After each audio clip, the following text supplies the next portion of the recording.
हस्तिनापुर की वो सभा जहां हर चेहरा जानता था कि सच क्या है, लेकिन हर कोई चुप था। तभी दरबार के द्वार खुलते हैं और धीरे धीरे अंदर आते हैं भगवान श्री कृष्ण। ना कोई डर, ना कोई गुस्सा, बस एक अजीब सा शांत और विश्वास लेकर, जैसे उन्हें पहले से पता हो कि यहाँ कोई सुनने वाला नहीं है।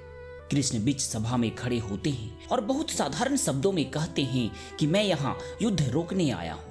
पांडवों को उनका अधिकार दे दो, राज्य नहीं देना चाहते तो सिर्फ 5 गांव ही दे दो, बस 5 गांव। सोचो, इतनी सी बात पर इतना बड़ा युद्ध रुक सकता था, पर दरबार चुप रहा। भीष्म, द्रोण, विदुर, सबके अंदर एक ही आवाज कि यही सही है, लेकिन कोई बोल नहीं रहा था। और तभी दुर्योधन उठता है, चेहरे पे घमंड, आंखों में अंधापन, और वो हंसकर कहता है कि बिना युद्ध के मैं सुई की नोक जितनी जमीन भी नहीं दूंगा। बस यही वो लाइन थी जिसने महाभारत को तय कर दिया।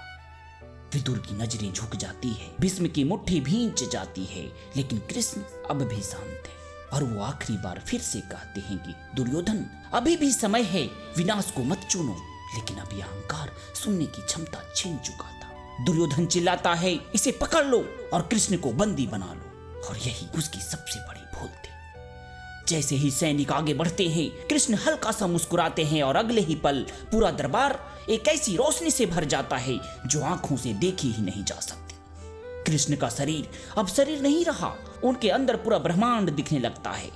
सूर्य, चंद्रमा, अग्नि, देवता, आकाश, काल, सब कुछ कृष्ण के भीतर।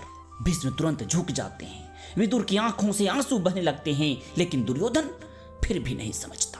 हर उसी क्षण तय हो जाता है कि अब युद्ध होगा, और ऐसा होगा कि इतिहास कांप उठेगा।